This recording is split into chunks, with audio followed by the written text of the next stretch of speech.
Hi friends, first of all ரொம்ப நன்றி. நம்ம சேனலை சப்போர்ட் பண்ணுற ஒவ்வொரு நண்பர்களுக்கும் நாளை மார்க்கெட்டுக்கான ஒரு வியூவை பார்த்துடலாம். ஸோ ஃபஸ்ட்டு நம்ம பொசிஷன். ஸோ பொசிஷனில் ஒரு ரூ. 628 லாஸ் காட்டுது. இது ஒன்றும் இல்லை, 2 பொசிஷன் வந்து மார்க்கெட் ஏறி இருந்ததுனால கொடுத்துட்டேன். பட் நான் கொடுத்ததுக்கு அப்புறமே 1.5% ஏறிடுச்சு. ஸோ ஓகே, அது வந்து கொடுத்தாச்சு. ஸோ அதுவே கிட்டத்தட்ட ஒரு ரூ. 950 நெகட்டிவ்ல இருக்குன்னு நினைக்கிறேன். ஸோ அதுதான் இங்கே காட்டுது. பட் ஒரு ரூ. 350 ப்ராஃபிட் நினைக்கிறேன் பொசிஷன். தென் அப்ஸ்டாக்ஸில் ஒரு ரூ. 2150 வந்து நெகட்டிவ் காட்டுது. இது அவ்வளோ இருக்காதுன்னு நினைக்கிறேன். ஐ திங்க் ஓவரால் வந்து 2400 கிட்ட காட்டுது. ஸோ இது வந்து அதே மாதிரி ஒரு 3 பொசிஷன் வந்து கொடுத்தேன். அதுவே கிட்டத்தட்ட ஒரு ரூ. 1800 மாதிரி வருது. ஒரு 400லேருந்து 500 வந்து நெகட்டிவாக இருக்கும்னு நினைக்கிறேன். ரிமைனிங் போர்ஷன் அது அப்படியே கண்டினியூ ஆகுது. பார்க்கலாம் என்ன மாதிரி இருக்கும் நாளைக்குன்ட்டு. ஸோ இன்றைக்கி மார்க்கெட்டு ஃபஸ்ட்டு இன்றைக்கி மார்க்கெட் எப்படி இருந்தது அப்படின்னா, நம்ம நேற்று சொன்ன மாதிரி ஒரு ஸ்லோவான ஒரு அப் மூவ் இருக்கும்னு சொன்னோம். பட் இன்றைக்கி ஸ்லோவான ஒரு அப் மூவ் தான். பட் நல்ல ஒரு ட்ரெண்டிங்காக இருந்தது. ஸோ எத்தனை பேர் கவனிச்சிங்க, இந்த டெய்லி எக்ஸ்பைரி இல்லை அப்படின்னா மார்க்கெட் வந்து எந்த மாதிரி ட்ரெண்ட் ஆகுதுன்னு பார்த்தீங்களா? ஒரு சூப்பரான ஒரு ட்ரெண்ட் ஆகும். டெக்னிக்கல்ஸை ஃபாலோ பண்ணுறவங்களுக்குலாம் ரொம்ப சூப்பராக இருக்கும். ஸோ கிட்டத்தட்ட வந்து பார்த்திங்கன்னா 24,350 ஒரு 3-4 தடவை மார்க்கெட் திரும்பிட்டு கீழே வந்தது. இன்றைக்கி அதை உடச்சதுமே மார்க்கெட் வந்து பார்த்திங்கன்னா வேகமாக ஏறினதை பார்க்க முடியுது. நல்லாவே மார்க்கெட் வந்து பார்த்திங்கன்னா ஹோல்ட் ஆச்சுன்னு சொல்லலாம். ஸோ நெக்ஸ்ட்டு வந்து ஒரு ரெசிஸ்டன்ஸ் வந்து பார்த்திங்கன்னா 24,500 வந்து இப்போதைக்கு இருக்குது. இது உடச்சா கிட்டத்தட்ட 24,700 கீழே இருக்கலாம் அப்படின்ற மாதிரி நினைக்கிறேன். பட் போகுமா அப்படின்னு கேட்டிங்கன்னா போகிறதுக்கான வாய்ப்பு இருக்குது. பட் ரொம்ப ஃபாஸ்ட்டாக போகுமானா அதுக்கெலாம் நியூஸ் வேணும். பட் ஸ்லோவாக ஏறதுக்கான வாய்ப்பு இருக்குது. பட் நாளைக்கு என்ன மாதிரி இருக்கும் அப்படின்றது வந்து கொஞ்சம் வந்து டவுட்டாக இருக்குது. ஏன்னா ஒரு சில விஷயங்கள் பார்க்கும்போது லாங்குக்கான இன்ட்ரெஸ்ட் கொஞ்சம் கம்மியாக இருக்குது அப்படின்ற மாதிரி இருக்குது. ஒரு சில விஷயங்கள் பார்க்கும்போது பிசிஆரெல்லாம் பார்க்கும்போது ஓகே, ஓரளவு வந்து பார்த்திங்கன்னா புட் செல்லர் இருக்காங்க அப்படின்ற மாதிரி தோணுது. ஸோ ரெண்டுத்தையும் வச்சு பார்க்கும்போது மார்க்கெட் ஒரு மாதிரி கன்சாலிடேட்டாக ஸ்லோவாக இருக்க வாய்ப்பு அப்படின்ற மாதிரி தான் இருந்துக்கிட்டு இருக்குது. அண்ட் நிஃப்டியோட ஆப்ஷன் செயினில் நம்ம ஒரு விஷயம் பார்க்கணுங்க. ஸோ இந்த ஐவி பார்க்கும்போது கிட்டத்தட்ட கம்ஃபர்ட் ஐவி எங்கே இருக்குது அப்படின்னு பார்த்தீங்கன்னா மேலே போக போக தான் கம்மியாகுது அப்படின்ற மாதிரி இருந்துக்கிட்டு இருக்குது. எஸ் ஆஃப்கோர்ஸ் வந்து பார்த்திங்கன்னா எல்லா ஸ்ட்ரைக்லேயும் புட் செல்லர் வந்து நல்லாவே இருந்துக்கிட்டு இருக்காங்க. ஸோ இந்த மணியில் கால் செல்லர்ஸ் எல்லாம் வெளியே வந்துக்கிட்டு இருக்காங்க அப்படின்றது தெரியுது. ஒரே ஒரு விஷயம், இஓடியில் வந்து கொஞ்சம் நல்லாவே கொஞ்சம் புட் செல்லர்ஸ் கொஞ்சம் கலைஞ்சிட்டாங்கன்னு சொல்லலாம். ஸோ அது வந்து நம்ம கொஞ்சம் நோட் பண்ண வேண்டியது தான், ஓகேங்களா. பட் புட் செல்லர்ஸ் வந்து பார்த்திங்கன்னா எல்லா 100 பாயிண்ட்லையும் நல்லா சாலிடாக இருக்காங்க. 24,400, 300, 200, 100, 24,600 சொல்லிட்டு எல்லா இடத்துலையுமே ரொம்ப சூப்பராகவே வந்து பார்த்திங்கன்னா நல்ல ஒரு பார்ஸோடு இருக்குது. இதை நோட் பண்ணணும். கூடவே வந்து பார்த்திங்கன்னா 24,450 ஏடிஎம்மையும் பார்க்கணும், ஓகேங்களா.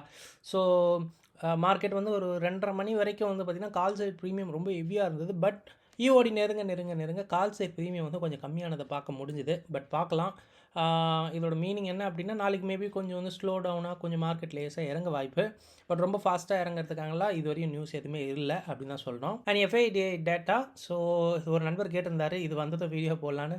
இது ஆக்சுவலாக வந்து பார்த்திங்கன்னா 7:30 8 மணிக்கு மேலே வருங்க, ஓகேவா. சில டைம்லாம் வந்து பார்த்திங்கன்னா 9 மணிக்கு மேலே கூட வரும். ஸோ அதனால் வந்து வீடியோவை இது பண்ண முடியாதுல்ல. ஸோ அதனால் வந்து பார்த்திங்கன்னா நம்ம முதலே போட்டுறோம். இது நேற்றோட டேட்டா. இதில் ஒன்று ஜஸ்ட்டு நீங்கள் பார்க்க வேண்டியது முக்கியமாக எஃப்ஐயோட இண்டெக்ஸ் ஃபியூச்சர்ஸ் மட்டும் பாருங்கள். இன்றைக்கி கண்டிப்பாக வந்து பார்த்திங்கன்னா க்ரீனில் இருக்கும்.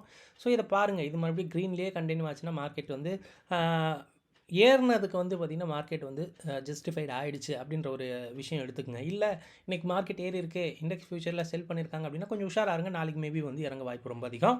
ஸோ இந்த ஒரு விஷயம் மட்டும் உங்கள் சைட்லேருந்து நீங்கள் டெய்லி வந்து ரெக்கன்சில் பண்ணிக்கோங்க. நன்றி நண்பா. நேற்று நம்ம வீடியோவுக்கு நிறைய லைக்ஸ் வந்துருந்தது, ரொம்ப நன்றி. ஸோ வீடியோ ரெகுலராக பார்க்குறவங்க தான் லைக் பண்ணியிருப்பீங்க, ரொம்ப நன்றி நம்ம வார்த்தையை மதித்து லைக் பண்ணதுக்கு.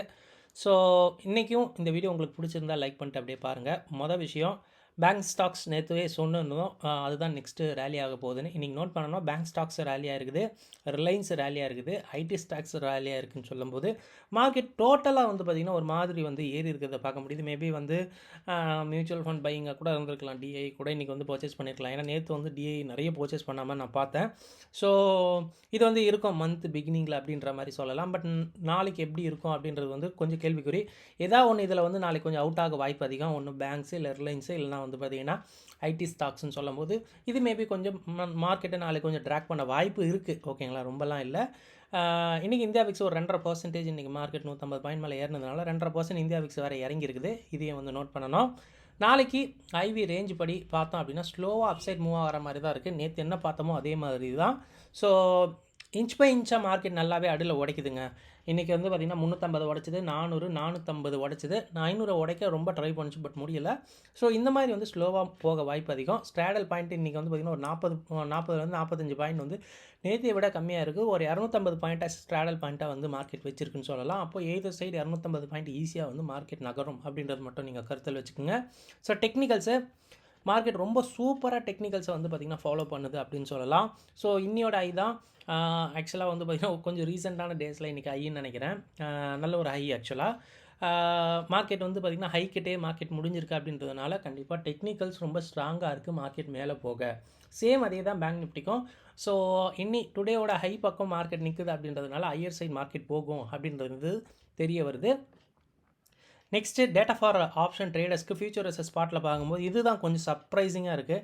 ஸோ என்ன அப்படின்னா எல்லாமே வந்து ஷேடாக இருக்குது. அப்போ இதோட மீனிங் என்ன அப்படின்னு பார்த்தீங்கன்னா ஐ எம் டெஃபினட்டாக வந்து இந்த ஒரு விஷயத்தை நான் நெகட்டிவாக தான் பார்க்குறேன். ஓகேங்களா? ஏன்னா மார்க்கெட் வேறு 2-3 ரெசிஸ்டன்ஸை ஃபேஸ் பண்ணுது இதுக்கப்புறம் அப்படின்றதுனால மேபி வந்து ஃப்யூச்சரில் எதுவும் வேண்டாம் அப்படின்ற மாதிரி மேபி வந்து லாங்கை வந்து கம்மி பண்ணுற விஷயமா பார்க்குறேன். ஸோ தெரியலை, இது நல்லா இன்னும் கொஞ்சம் வந்து பூஸ்ட் பண்ணால் தான் வந்து மார்க்கெட் இன்னும் போகும். நோட் பண்ணிக்கங்க, யூரோப் மார்க்கெட்டெல்லாம் ஆல் டைம் ஹையெல்லாம் உடைச்சிருச்சுன்னு நினைக்கிறேன். ஆமாம், 52 வீக் ஹையெல்லாம் உடச்சி மார்க்கெட் போயிட்டுருக்குது. பாகிஸ்தான் மார்க்கெட்லாம் சொல்லவே வேண்டாங்க, நம்ம மார்க்கெட் தான் 10% இறங்கியிருக்கு. அவன் வந்து பார்த்திங்கன்னா லாஸ்ட் 2-3 மாதத்தில் அவன் 10-20% அவன் ஏரியே போயிட்டான். ஓகேங்களா? இதுதான் உண்மை. ஸோ இப்படி தான் இருந்துக்கிட்டு இருக்குது. ஓகேங்களா? ஸோ அங்கே மார்க்கெட் ஏறிக்கிட்டு இருக்குது, அதுதான் உண்மை. எல்லாம் அண்ட் ஏதாவது குளோபலாக விஷயங்கள் இருக்குது அப்படின்னு பார்த்தீங்கன்னா ஃப்ளாட் குளோபல் மார்க்கெட் தான் இதுவரை இருந்துக்கிட்டு இருக்குது. யூஎஸ் ஃபியூச்சர்ஸ் பெருசாக எதுவும் பண்ணலை. ஸோ யூரோப் மார்க்கெட் ஏதோ ஸ்லைட்டாக வந்து க்ரீனில் இருக்குது. அண்ட் யூஎஸ் ஜாப் டேட்டா வந்து இன்றைக்கி நம்ம டைம் 7:30 மணிக்கு 8:30 மணிக்கோ என்னமோ வர இருக்குது. ஸோ அது மேபி வந்து கொஞ்சம் குரூஷியலாக பார்க்கலாம். மேபி வந்து அது கொஞ்சம் ட்ரிகர் பண்ணணும்னு நினைக்கிறேன். மார்க்கெட் ஏதாவது ஒரு சைடு மேலே கீழே ஓட வைக்கணும்னு நினைக்கிறேன். அண்ட் குறிப்பு, இந்த ஃப்ரைடே நமக்கு ஆர்பிஐ மீட்டிங் இருக்கிறது நமக்கு வந்து ரொம்பவே வந்து தெரிஞ்சிருக்கணும். ஸோ அது வந்து மார்க்கெட்டை கண்டிப்பாக வந்து ஒரு சைடு நவுத்தோம் அப்படின்றத நான் எதிர்பார்க்குறேன். அண்ட் பிசிஆரை பார்க்கும்போது வந்து எல்லாமே வந்து ரொம்ப சூப்பராக இருக்குது.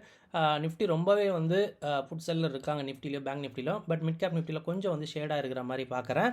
அண்ட் என்னோட கணிப்பு இவ்வளோ ஸ்டாட்ஸ் வச்சு நம்ம பார்க்கும்போது 24,600 இனிஷியல் லெவல் ரெசிஸ்டன்ஸாக இருக்கும். And 24,200 initial level down side சப்போர்ட்டாக இருக்கும் அப்படின்றத நினைக்கிறேன்.